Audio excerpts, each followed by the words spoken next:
You ask Tiger to calculate. This deals with linear inequalities with one unknown. The final result is u smaller than 8. Let's solve it step by step. Group all constants on the right side of the inequality. Add 1 to both sides.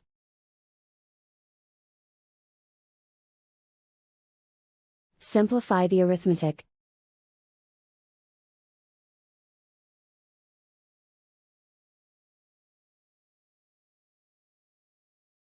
Isolate the u. Multiply both sides by 2.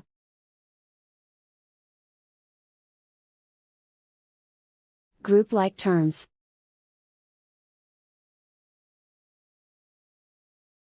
Multiply the coefficients.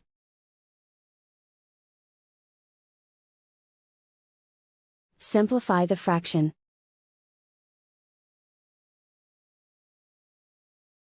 Simplify the arithmetic.